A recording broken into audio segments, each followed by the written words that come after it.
नमः। प्रिय छात्राः सुप्रभातम्। अद्य वयं रुचिरा इति पाठ्यपुस्तकस्य अष्टमः पाठः सूक्तिस्तबकः इति पाठं पठिष्यामः। तस्य वाचनं विवरणं च करिष्यामः। आज हम रुचिरा इति पाठ्यपुस्तक का 8वां पाठ पढ़ेंगे, जिसका नाम है सूक्तिस्तबकः। सूक्ति मतलब सु मतलब अच्छी, उक्ति मतलब बातें, ठीक है, और उनका तबकः नाम समूह, ठीक है। तो सुधन उक्ति धन तबकः मिलाकर के बना सूक्ति। देखो कौन संधि हुई, उ और उ मिलके क्या हुआ, रिएक्शन हुआ, यानी कुछ चेंज हुआ, सूक्ति बड़ी उ हो गई सूक्ति हुआ, ठीक है। उसके बाद विसर्ग के बाद तो वर्ग आया, तो आया तो इसलिए विसर्ग के स्थान पर स हो गया सूक्तिस्तबकः, ठीक है। यानी कि सुंदर वचनों का, उचित वचनों का, जो वचन हमारे जीवन के लिए, हमारे लाइफ में हमें आगे बढ़ने में मदद करते हो, ऐसे वचनों का क्या है, एक समूह है सूक्तिस्तबकः, ठीक है। तो आज हम इस चैप्टर को पढ़ेंगे और इस चैप्टर से संबंधित जो विशेष जानकारियां हैं उनको जानने का प्रयास करेंगे, ठीक है। तो पहले श्लोक पढ़ते हैं, उसके बाद हम इस श्लोक के माध्यम से इसके अर्थ को भी जानने का प्रयास करेंगे। तो पहला श्लोक है, उद्यमेन हि सिद्ध्यन्ति कार्याणि न मनोरथैः न हि सुप्तस्य सिंहस्य प्रविशन्ति मुखे मृगाः। तो पहला श्लोक है कि उद्यमेन ही सिद्ध्यन्ति, उद्यमेन यानी कि परिश्रम से ही, यानी कि बाय हार्ड वर्क, यानी कि जब तक आप हार्ड वर्क नहीं करोगे तब तक आपके मन में कुछ भी करने की चाहत हो वो तब तक पूरी नहीं हो सकती। इसलिए हमें हार्ड वर्क करना ही होगा। तो उद्यमेन ही सिद्ध्यन्ति यानी कि परिश्रम करने से ही, सिद्ध्यन्ति मतलब पूरे होते हैं कि कोई भी काम। कार्याणि न मनोरथ है, यानी केवल मन में सोचने से कि ये काम मैं कर लूंगा, मैं इतना अच्छा बन जाऊंगा, मैं फर्स्ट डिवीजन ले आऊंगा, तो ये सारी चीजें अगर हम सोचते रहेंगे, उसके लिए मेहनत नहीं करेंगे, तो हम कभी उन चीजों को प्राप्त नहीं कर पाएंगे। इसलिए उद्यम से ही हम किसी भी कार्य की सिद्धि कर सकते हैं। नहीं सुप्तस्य सिंहस्य प्रविशन्ति मुखे मृगाः, किस प्रकार से, जिस प्रकार से सोए हुए शेर के मुख में, जंगल का भले ही वो राजा हो, ठीक है, लेकिन जब अगर वो सोया हुआ है, वो परिश्रम नहीं करेगा, तो ऐसे सोए हुए शेर के मुख में अपने आप ही मृग, हिरण स्वयं प्रवेश नहीं करते, ठीक है, उसको भी मेहनत करनी पड़ती है। तो जब जंगल के राजा होते हुए भी शेर को मेहनत कर, अपने शिकार के लिए मेहनत करनी पड़ती है, तब उसको सफलता मिलती है। तो हम तो एक आम आदमी हैं, ठीक है, तो हमें तो अपने लक्ष्य को प्राप्त करने के लिए, एम तक पहुंचने के लिए परिश्रम करना ही पड़ेगा। केवल सोचने से नहीं होगा। अगर केवल शेर ये सोचते हुए सो जाए कि आज मैं तो जंगल का राजा हूं और मेरे मुख में अपने आप ही, क्यों, मेरे से सारा जंगल डरता है, मैं राजा हूं, तो अपने आप हिरण मेरे मुख में आकर के समा जाएगा और मैं खा लूंगा, मैं आज से मजे सोए लूंगा, तो ऐसा तो हो नहीं सकता। इसलिए परिश्रम करना बहुत जरूरी है, ठीक है। तो यही कह रहा है कि परिश्रम से ही सारे कार्य सिद्ध होते हैं, मनोरथ से नहीं, यानी कि सोचने से नहीं। जिस प्रकार से सोए हुए शेर के मुख में अपने आप हिरण प्रवेश नहीं करता, उसी प्रकार से हमारे काम भी अपने आप सिद्ध नहीं होते, परिश्रम करना पड़ता है, ठीक है। पहले श्लोक का अर्थ हुआ। अब चलते हैं प्रश्न नंबर श्लोक नंबर 2 पर। कहते हैं कि पुस्तके पठितः पाठः जीवने नैव साधितः किं भवेत् तेन पाठेन जीवने यो न सार्थकः। कहते हैं कि पुस्तके पठितः पाठः यानी कि पुस्तक में पढ़ा हुआ पाठ, जीवने नैव साधितः हमारे जीवन में तब तक सिद्ध नहीं होगा, तब तक हमारे काम नहीं आएगा, जब तक किम भवेत् तेन पाठेन जीवने यो न सार्थक, यानी कि उस पाठ का महत्व क्या जो जीवन में सार्थक नहीं है। तो मतलब है, जिस प्रकार से हम साइंस पढ़ते हैं, ठीक है, साइंस कि एक थ्योरी होती है, एक प्रैक्टिकल होता है, ठीक है। तो जब तक हम उस थ्योरी को पढ़ने के बाद प्रैक्टिकल नहीं करेंगे तो वो ज्ञान है, जो नॉलेज है, वो दृढ़ नहीं रहता, लंबे समय तक नहीं रहता, और उसको कंफर्म हम होते ही नहीं और ना हम मानते हैं। उसी प्रकार से जितने भी लिटरेचर हैं, जितनी भी अच्छी बातें हैं, वो तब तक सही नहीं है, पुस्तक में लिखा हुआ ज्ञान, जब तक उसको हम अपने जीवन में नहीं अपनाते, ठीक है। तो इसलिए हमें जितनी भी अच्छी बातें बताई जाती हैं मम्मी पापा के द्वारा, गुरु जी के द्वारा, ठीक है, वो उसको हम अपने जीवन में अपनाएं तो ही हम उसका अनुभव कर पाएंगे कि वो बात वास्तव में सही थी या नहीं थी।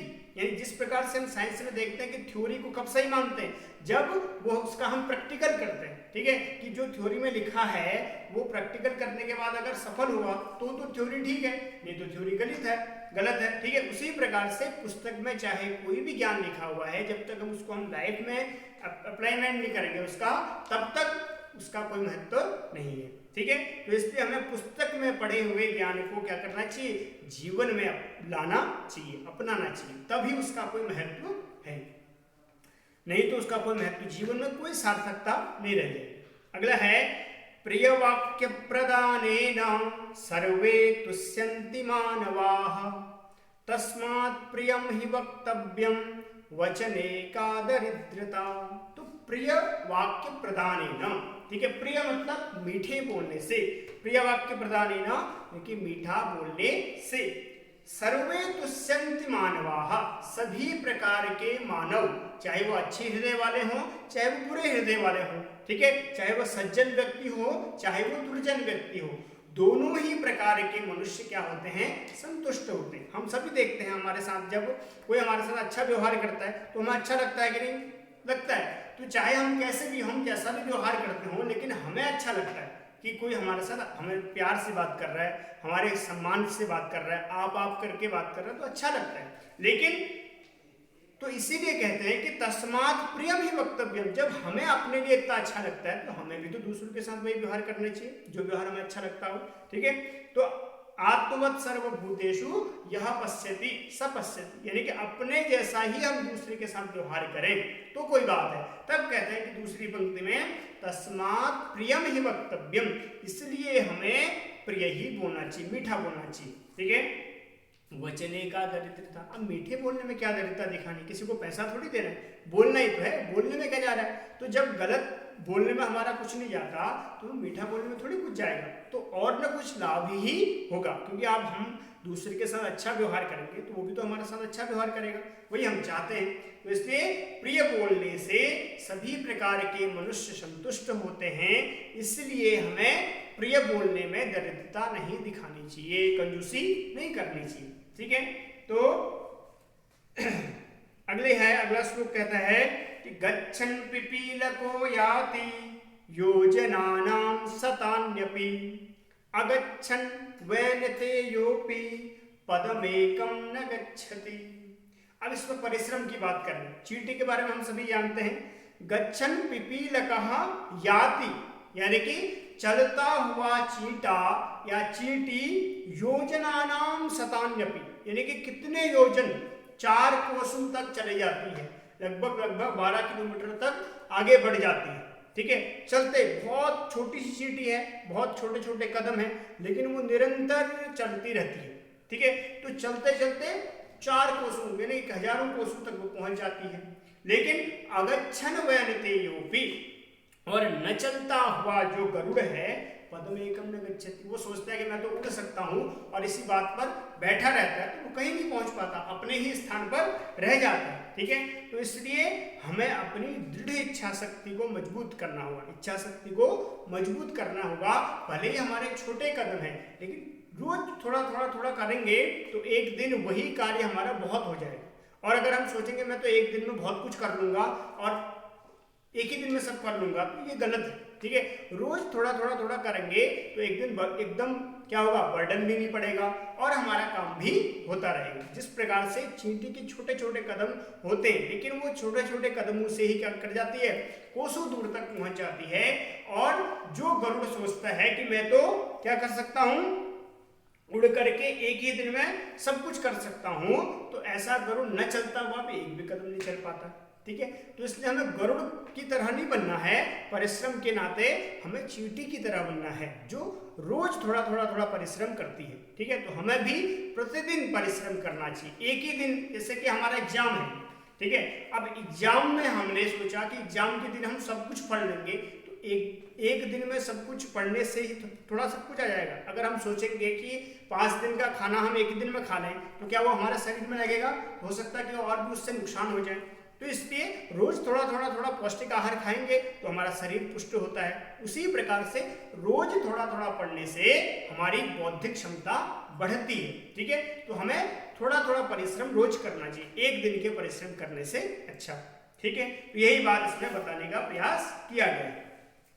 अगले उसमें कहते हैं कि काकः कृष्णः पिकः कृष्णः को भेदः पिक काकयोः वसंत समये प्राप्ते काकः काकः पिकः पिकः।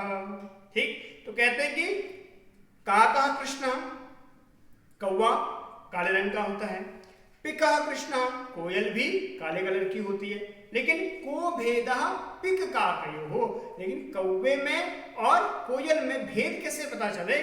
तब अगले श्लोक में कहते हैं कि वसंत समय प्राप्ते, लेकिन जैसे ही वसंत काल आता है उसी समय क्या आ जाता है? काकः काकः पिकः पिकः, और कौवा कौवा हो जाता है, क्योंकि उसकी आवाज से पता चले, कर्कश आवाज ध्वनि होती है, ठीक है। और पिकः पिकः, और कोयल अपनी मीठी आवाज से सबको आनंदित कर जाते हैं, जिससे कि हर कोई व्यक्ति समझ लेता है कि ये जो आवाज है ये कोयल की है और ये कर्कश आवाज कौवे की है, ठीक है।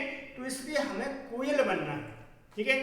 तो काकः कृष्णः पिकः कृष्णः, इससे पहले वाले श्लोक से जोड़ते हुए हम चलेंगे कि हमें गरुड़ की तरह हम सोचेंगे कि एक दिन में सब मेहनत कर लेंगे, तो उसमें और जो निरंतर मेहनत कर रहा है, ठीक है, उसमें अंतर स्पष्ट हो जाएगा। कब? समय आने, वसंत समय प्राप्ति, मतलब जब परीक्षा काल आएगा तो उस समय सारी चीजें स्पष्ट हो जाएंगी। जो रोज थोड़ा पढ़ रहा होगा वो अपने उस प्रश्न पत्र को बहुत बढ़िया तरीके से आसानी से कर पाएगा, और जो गरुड़ की तरह ये सोच के बैठा था कि मैं तो एक दिन में सब कुछ कर लूंगा, हो सकता है वो सो ही न पाया हो रात भर, ठीक है, रात भर वो पढ़ाई कर रहा हो, सुबह उसको कुछ याद ही ना आ रहा हो, ठीक है, कुछ भी प्रॉब्लम हो सकती है। तो इसलिए हमें कौवे की तरह नहीं बल्कि कोयल की तरह मीठा बोलने वाला और चींटी की तरह निरंतर कार्य करने वाला बनना चाहिए, ठीक है। तो यही था आज का चैप्टर सुक्तिस्तवकः, जिसमें सुंदर सुंदर उक्तियों का एक समूह था, जिसमें हमने पहले श्लोक में जाना कि परिश्रम करने से ही सफलताएं मिलती हैं, केवल सोचने से नहीं। दूसरे में हमने जाना कि जो भी हमने सुना है किसी से और जो भी हमने पुस्तकों से पढ़कर जाना, वो तब तक हमारे जीवन के लिए लाभदायी नहीं है जब तक उसको हम अप्लाई नहीं करते, ठीक है। जिस प्रकार से साइंस में थ्योरी होती है और प्रैक्टिकल होता है, तो प्रैक्टिकल के बाद ही हम ये समझ पाते हैं कि ये थ्योरी थी, ठीक थी या नहीं थी। उसी प्रकार से चाहे किसी भी लिटरेचर को हम पढ़ें, कोई भी पुस्तक पढ़ें, उसको जीवन में अपनाएं, उसके बाद ही उसमें अमल करें, ठीक। तीसरे में कहा कि प्रिय वाक्य प्रदान, यानी कि मीठे बोलने से ही हर कोई मनुष्य संतुष्ट होता है, यहाँ तक कि हर कोई प्राणी संतुष्ट होता है। तो हमें कंजूसी न करते हुए सबसे मीठा बोलना चाहिए, ठीक है। फिर कहा तीसरे में, चौथे में कहा कि गच्छन पिपील को याता, ठीक है, यानी कि जो एक चींटा होता है, चींटी होती है, निरंतर थोड़ा चलकर क्या होता है, बहुत योजन तक चले जाता है, और न चलता हुआ जो गरुड़ होता है, जो इस भ्रम में होता है कि मैं तो उड़ करके थोड़े ही समय पर चले जाऊंगा, वो कहीं नहीं चल पाता। तो इसलिए हमें चींटी बनना है, ठीक है, परिश्रम के उसमें परिप्रेक्ष्य में। अगले में कहा कि काकः कृष्णः पिकः कृष्णः, यानी कि अच्छे और बुरे व्यक्ति की पहचान समय पर हो ही जाती है। परिश्रमी व्यक्ति, निरंतर परिश्रम करने वाला और एक दिन में सब कुछ खा करके बलवान जो बनने की इच्छा रखता है, ऐसे व्यक्ति की पहचान समय आने पर हो ही जाती है। तो इसलिए हमें थोड़ा पौष्टिक आहार रोज लेना चाहिए, शरीर के लिए भी और हमारे मस्तिष्क के लिए भी। पौष्टिक आहार क्या है?